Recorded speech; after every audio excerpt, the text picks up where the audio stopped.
अरे चाचा जी, खैरियत है? अंदर क्यों झांक रहे हो? साहब जी मेरा बेटा यहाँ काम करता है। आपका बेटा? क्या नाम है उसका? साहब जी रशीद नाम है उसका। अंदर जाके मिल लीजिए ना अंकल जी। ऐसे चोरों की तरह क्यों झांक रहे हो? नहीं तो मैं उसको यहीं बाहर बुला देता हूँ। नहीं नहीं साहब जी, मैं अंदर गया तो मेरे बेटे की बेइज्जती हो जाएगी। लेकिन क्यों अंकल जी? साहब जी लोग मुझे देखेंगे तो क्या कहेंगे कि ये गांव से आया और हाथ में थैला भी पकड़ा हुआ है। अरे नहीं नहीं अंकल, लोग आपको ऐसे जज नहीं करेंगे, बल्कि आप आइए मेरे साथ। नहीं नहीं साहब, मैं अंदर नहीं जा सकता। मेरा एक काम करना, ये मेरे पैसे हैं, मेरे बेटे को दे देना। वो शहर में रहता है ना, उसके खर्चे बहुत ज़्यादा हैं, इसलिए मैं पैसे लाए हैं। अंकल पैसे तो उसे मिल जाएंगे, लेकिन आप एक मिनट रुकें, मैं उसको बुलाता हूँ यहाँ पे। आप उसको मिल के जाना, आप बहुत दूर से आए हो। नहीं नहीं साहब, ऐसा मत करें। हाँ रशीद, एक मिनट बाहर आना। आए अंकल जी, आप उधर बैठे हैं।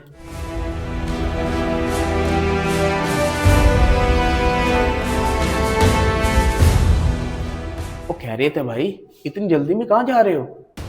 असद भाई मुझे खुद नहीं पता, वो साहब ने बुलाया है। यार अगर साहब ने बुलाया तो आराम से चला जा, इतनी तेज जाने की क्या जरूरत है तुझे? तेरी जो आदत है ना, तू हर बार ही मुझे रोकता है कि साहब मुझे बेइज्जत करे। वही तेरी तो हम इज्जत बनाते हैं, तुझे बेइज्जती लगती है। आया बड़ा। और दिमाग ख्याल ना कर, हट, जाने दे साहब के पास।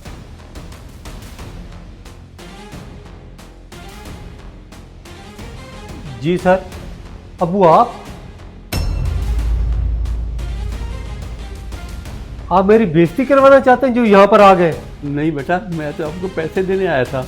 मैंने आपको कहा था ना कि मेरे अकाउंट में भेज देना, आपको समझ नहीं आती मेरी बात? बेटा अकाउंट के बारे में मुझे समझ नहीं लगती, इस बहाने मैंने कहा मैं आपसे मिल मिलूंगा। 2 साल हो गए मिले हुए बेटा। आपको पता नहीं है यहाँ पर कितने अमीर अमीर लोग काम करते हैं? अगर उनको पता लग गया आप मेरे अब्बू हो तो मेरी क्या वैल्यू रह जाएगी उनके सामने? नहीं नहीं बेटा, ऐसी कोई बात नहीं। मैंने तो ये देख लिया, मेरे मन को तसल्ली होगी। ये ले पैसे। चलो ठीक है, अब जाओ यहाँ से। एक मिनट रुके अंकल जी, बैठे आप। और कौन सी इज्जत की बात कर रहा है रशीद तू? सर जो ऑफिस में है मेरी। इस ऑफिस में तुम्हारी इज्जत है नहीं थी। तुम्हें पता है तुम्हें ये जॉब कैसे मिली? जी सर, मेरी मेहनत से। माँ बाप अपने बच्चों को पालने के लिए बहुत मेहनत करते हैं, और उनकी मेहनत के बिना बच्चा कामयाब कभी नहीं हो सकता। अगर उन्होंने तुम्हें पढ़ाया ना होता तो आज तुम इस जगह पे ना होते। अपने आप को देखो और अपने पापा को देखो, खुद मैले और हल्के कपड़े पहनकर तुम्हें अच्छे कपड़े पहनने के लिए ये पैसे दे के जाते हैं। तुम्हारी हर जरूरत पूरी करने के लिए वो जतन करते रहते हैं, और तुम कहते हो कि तुमने खुद मेहनत की है, और उन्होंने पूरी जिंदगी गवा दी तुम्हें कामयाब करने के लिए, और आज तुम्हें उनसे मिलते हुए शर्म आ रही है। और लोग क्या सोचेंगे, पिछले 2 साल से तुम इस वजह से अपने पापा से नहीं मिले? अगर तुम्हें मिलने में शर्म आती है तो ये पैसे लेते हुए तुम्हें शर्म क्यों नहीं आती? वो इतनी दूर से हैं बसों में धक्के खाकर तुझसे मिलने के लिए, और तुझे चाहिए था कि उन्हें अपने ऑफिस में ले जाकर बिठाता और अपने दोस्तों से मिलवाते, लेकिन तुमने ऐसा नहीं किया क्योंकि ये गरीब है ना।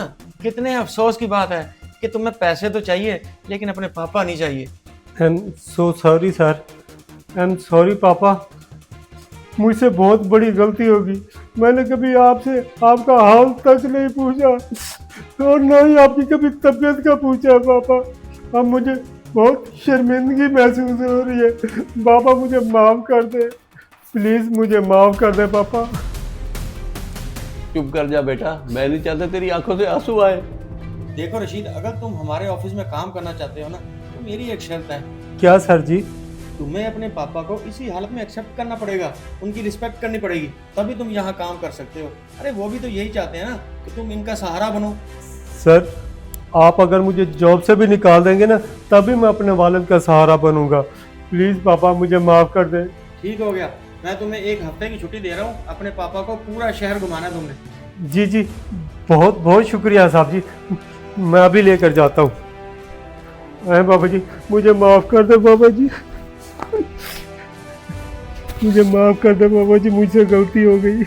जो लोग वालिदैन की इज्जत नहीं करते वो जिंदगी में कभी कामयाब नहीं होते। अगर आपको ये वीडियो अच्छी लगे तो ये शेयर करना ना भूलिएगा, शायद इसी से किसी की सलाह हो जाए।